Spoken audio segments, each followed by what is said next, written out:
बिस्मिल्लाहिर्रहमानिर्रहीम अस्सलाम वालेकुम। How are you students? I hope you'd be fine. Real life story sums हम कर रहे हैं, जिसमें हमने जो फर्स्ट पार्ट था आपके साथ डिस्कस किया है लास्ट वीडियो के अंदर।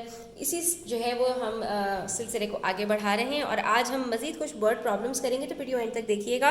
इंशाल्लाह इसमें भी आप मज़ीद मल्टीप्लिकेशन और डिवीजन के सम्स सीख जाएंगे। ठीक है, तो स्टार्ट करते हैं और देखते हैं कि यहाँ पर हमारे पास वर्ड प्रॉब्लम्स में क्या कहा जा रहा है।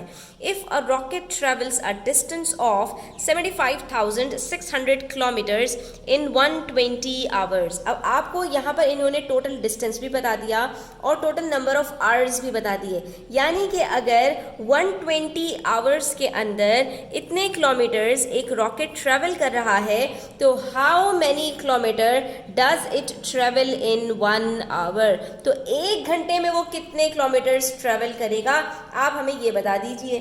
तो अगर हम यहाँ पर स्टूडेंट्स ये बात कहते हैं कि वो हम यहाँ पर कुछ डिजिट्स कम कर देते हैं, ठीक है, और हम कह रहे हैं कि 75 किलोमीटर्स वो 12 आवर्स के अंदर जो है वो ट्रेवल कर रहा है, तो आप बता दीजिए कि एक घंटे में कितना करेगा। तो डेफिनेटली स्टूडेंट्स यहाँ पर हमारे पास आवर्स बहुत ज़्यादा हैं और वो हमसे सिर्फ एक आवर की बात कर रहे हैं। तो बेसिकली वो हमसे रेट पूछ रहे हैं यहाँ पर कि अगर 120 घंटे के अंदर 75,600 किलोमीटर्स ट्रेवल कर रहा है तो एक घंटे में कितना होगा। डेफिनेटली यहाँ पर स्टूडेंट्स जब क्वांटिटी कम हो गई है तो हमने यहाँ पर क्या करना है, हमने इसको डिवाइड करना है। ठीक है, आप इसको ऐसे समझ सकते हैं कि अगर 12 घंटे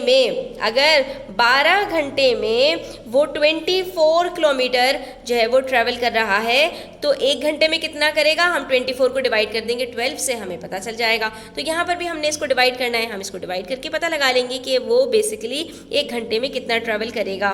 तो अब हम इसको सॉल्व कैसे करेंगे, हमने यहाँ पर डिवाइड करना है 75,600 को 120 से। अब जब इस तरह का कोई क्वेश्चन हो स्टूडेंट्स आपके पास, जहाँ पर आपके पास डिविडेंड और डिवाइजर दोनों में जीरोस मौजूद हो लास्ट में, तो आपने ये देखना है कितने जीरोस आपके पास दोनों में मौजूद हैं। अगर हम नीचे देखें तो यहाँ पर भी एक जीरो है और यहाँ पर दो जीरोस हैं, तो हम ये एक जीरो को एक जीरो से कट कर देंगे यहीं पर, तो हमारी जो सिंप्लीफिकेशन है वो हमारी जो कैलकुलेशन है वो आसान हो जाएगी और ये सिंप्लीफाइड हो जाएगा। तो हमारे पास यहाँ पर आ जाएगा 7,560 डिवाइडेड बाय 12। अब जब आप इसको 12 से डिवाइड करेंगे तो आपके पास यहाँ पर आसानी के साथ आपका ये डिवीजन हो जाएगा। तो अब यहाँ पर हम इसको डिवाइड करके देख लेते हैं, क्योंकि यहाँ 3 डिजिट नंबर था और ये 2 डिजिट नंबर हो गया, तो अब ये हमारे पास यहाँ पर सिर्फ 12 है और 12 का टेबल तो हमें याद होता है, तो हम इसको आसानी के साथ कैलकुलेट कर सकते हैं। अब 12 के टेबल में हमें पता है 75 हम लेंगे, 75 से छोटा हमारे पास 72 आता है, तो 12 हमारे पास 6 are 72 हो गया। यहाँ पर हम जब इसको माइनस करेंगे तो ये 3 बचेगा और 6 नीचे आ जाएगा। फिर 36 भी 12 से कम्प्लीटली डिवाइड हो जाता है, 12 3s are 36 होता है। और जब हमारे पास ये भी कम्प्लीटली डिवाइड हो गया तो आखिर में जब जीरो बच जाता है ना स्टूडेंट्स, तो अगर एक जीरो हो तो आपने एक जीरो लगा देना है, अगर दो जीरोज हो तो दो जीरोज लगा देना है। जितने जीरो आखिर में बचे हैं इसको उठाकर आपने एज इट इज लिख देना होता है, अगर यहाँ पर आपके पास कुछ भी ना बचे। तो ये देखिए आपके पास यहाँ पर 2 स्टेप्स में ये कंप्लीट हो गई कैलकुलेशन और हमारे पास यहाँ पर आंसर आ गया 630, यानी एक घंटे में रॉकेट कितना डिस्टेंस ट्रेवल करेगा, 630 किलोमीटर्स का। तो हम क्या लिखेंगे यहाँ पर, हम यहाँ पर लिख देंगे कि the rocket travels 630 kilometres in 1 hour. उसके बाद नेक्स्ट वर्ड प्रॉब्लम देखते हैं। इसमें हमसे कहा जा रहा है ड्यूरिंग हर ट्रिप सारा nits a scarf at the rate of 4,690 millimetres a day. ठीक है, अब यहाँ पर हमें क्या बताया जा रहा है कि एक लड़की सारा है और वो अपने एक ट्रिप के अंदर स्कार्फ को निट कर लेती है। हमें रेट बता दिया, वहाँ पर हमसे रेट पूछा था लास्ट क्वेश्चन में, तो हमने डिवाइड किया था स्टूडेंट्स, याद है ना आपको। अब यहाँ पर हमें रेट बताया है, तो जब रेट बताया जाता है तो ज़्यादातर हमें मल्टीप्लाई करना होता है। अच्छा, देखते हैं आगे करना क्या होगा। हमसे कहा कि इस रेट के ऊपर यानी कि 4,690 मिलीमीटर्स एक दिन में वो स्कार्फ निट कर लेती है। If her trip last 8 days. हमें यहाँ पर क्या बताया, एक दिन में 4600 मिलीमीटर्स वो निट कर रही है, तो अगर 8 दिन होंगे तो how much of the scarf will she have knitted by the end of the trip. तो अपने ट्रिप के एंड तक वो कितने स्कार्फ निट कर लेगी। हमें यहाँ पर रेट बता दिया कि एक दिन में अगर 4690 मिलीमीटर्स निट हो रहे हैं तो 8 दिनों में कितने होंगे। सिंपल है स्टूडेंट्स, एक दिन में अगर इतने हो रहे हैं तो 2 दिन में कितने होंगे, इसका डबल यानी मल्टीप्लाई बाय 2। 3 दिन में कितने होंगे, मल्टीप्लाई बाय 3। 4 दिन में कितने होंगे, मल्टीप्लाई बाय 4। तो 8 दिन में कितने होंगे, मल्टीप्लाई बाय 8। सिंपल है, इसके अंदर हमें सिंपल मल्टीप्लिकेशन की है। तो इस चीज को भी आपने याद रखना है स्टूडेंट्स कि अगर आपको रेट गिवन है तो वहां पर ज्यादातर आपको मल्टीप्लिकेशन करनी होती है, और जहां पर रेट पूछा जाता है वहां पर आपको डिवीजन करना होता है, जैसे कि हमने लास्ट क्वेश्चन में किया। अच्छा, जहाँ पर रेट गिवन होगा स्टूडेंट्स तो वहाँ पर तो आपको कोई प्रॉब्लम नहीं होगी, रेट लिखा हुआ होगा और आप समझ जाएंगे कि भाई यहाँ पर ज़्यादा चांसेस है कि हमें मल्टीप्लाई करना है। लेकिन जहाँ पर रेट गिवन नहीं होगा और रेट पूछा जाएगा तो फिर आप वहाँ कैसे पता लगाएंगे। तो वहाँ पर पता लगाने का तरीका ये स्टूडेंट्स कि जब आपसे कोई भी चीज़, कोई भी quantity in terms of per unit यानी एक यूनिट की पूछी जाती है ना, जैसे कि पर आवर, 1 घंटे का, ठीक है, या जैसे हमसे पूछा जाएगा कि एक बॉक्स में कितने चॉकलेट्स आ जाएंगे, तो जब आपसे 1 के टर्म्स में कोई क्वांटिटी पूछी जाती है, इसको पर यूनिट कहा जाता है। तो इसका मतलब ये होता है कि वहां पर आपसे रेट पूछा जा रहा है। तो अभी यहाँ पर हमारे पास रेट गिवन है और हमसे पूछ रहे हैं कि भाई आप ये बता दीजिए कि ये जो लड़की है ये एक स्कार्फ कितनी जो है वो 8 दिनों के अंदर कितने स्कार्फ्स निट कर लेगी। निट किसको कहते हैं, ऊन से कोई भी चीज़ बुनना, यानी कि स्वेटर वगैरह, स्कार्फ वगैरह, जो ऊन से जो है वो कपड़ा बुना जाता है उसको निटिंग कहते हैं। तो अब यहाँ पर हमारे पास ये तो बिल्कुल सिंपल है स्टूडेंट्स, हमने इसको मल्टीप्लाई करना है और यहाँ पर हमारे पास आंसर आ जाएगा। तो हम यहाँ पर इसको मल्टीप्लाई करके देख लेते हैं। 4690 4 डिजिट नंबर है और इसको 8 से मल्टीप्लाई करना है, तो हम इसको 8 से मल्टीप्लाई करके देख लेंगे, ठीक है।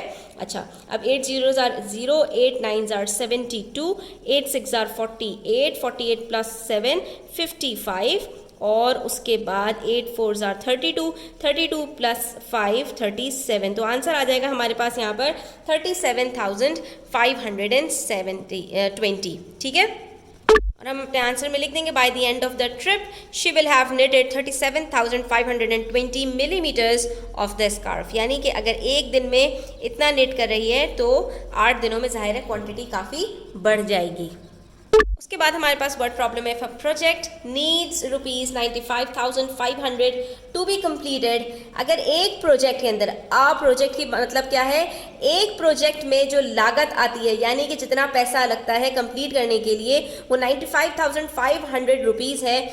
How much money will be needed, तो कितना पैसा चाहिए होगा फॉर 100 सच प्रोजेक्ट्स। तो वही बात हो गई स्टूडेंट्स की यहाँ पर इन्होंने आपको रेट बता दिया कि एक प्रोजेक्ट के ऊपर इतने रुपीज़ लग रहे हैं, तो 100 प्रोजेक्ट के ऊपर कितने लगेंगे, वही कैलकुलेशन आपकी स्टार्ट हो जाएगी कि रेट गिवन है और क्वांटिटी आपसे पूछी गई है। तो अब यहाँ पर हम इसको किस तरह से कैलकुलेट करेंगे स्टूडेंट, सिंपल है कि हमने 95,500 को मल्टीप्लाई कर देना है 100 से, क्योंकि यहाँ पर तो स्टूडेंट्स हमें सिंपली 100 से मल्टीप्लाई करना है, तो हमारा आंसर भी माइंड में ही कैलकुलेट करके आ जाएगा।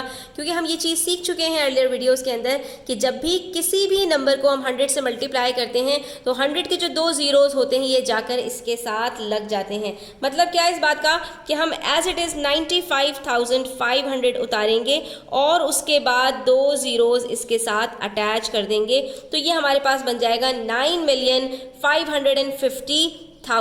यानी कि अगर एक प्रोजेक्ट के लिए 95,500 रुपीज़ रिक्वायर्ड हैं तो 100 सच प्रोजेक्ट्स के लिए हमें 9,550,000 रुपीज़ चाहिए होंगे। तो यही बात हम यहाँ पर लिख देंगे।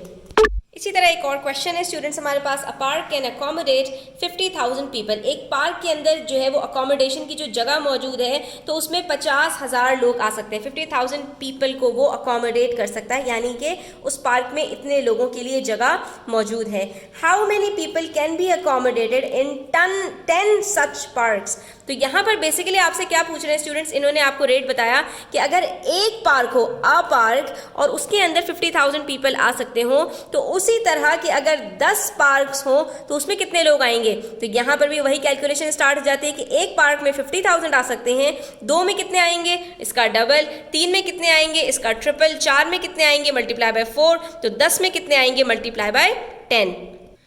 जनाब इसकी कैलकुलेशन भी इंतहाई आसान है। 50,000 को 10 से मल्टीप्लाई करना है और जब भी हम किसी नंबर को 10 से मल्टीप्लाई करते हैं तो हम यहाँ पर क्या करते हैं, अपने मल्टीप्लिकेंट के अंदर एक ज़ीरो ऐड कर देते हैं। तो यहाँ पर 4 से हमारे पास 5 ज़ीरोज़ हो जाएंगे और ये 50,000 से 500,000 बन जाएगा। तो इसका मतलब ये हुआ कि अगर एक पार्क के अंदर 50,000 पीपल आ सकते हैं तो बिल्कुल सेम इसी तरह के 10 पार्क्स के अंदर 500,000 पीपल आ जाएंगे। ठीक है स्टूडेंट्स, तो आज के लिए इतना ही रखते हैं। इंशाल्लाह नेक्स्ट वीडियो के अंदर मजीद आपके लिए वर्ड प्रॉब्लम्स लेकर आऊँगी। ठीक है, तो तब तक के लिए अपना बहुत सारा ख्याल रखिएगा और चैनल पर नए हैं तो सब्सक्राइब कर लीजिएगा। वीडियो अच्छी लगी हो तो लाइक कीजिएगा, अपने फ्रेंड्स के साथ ज़रूर शेयर कीजिएगा। अल्लाह हाफिज़।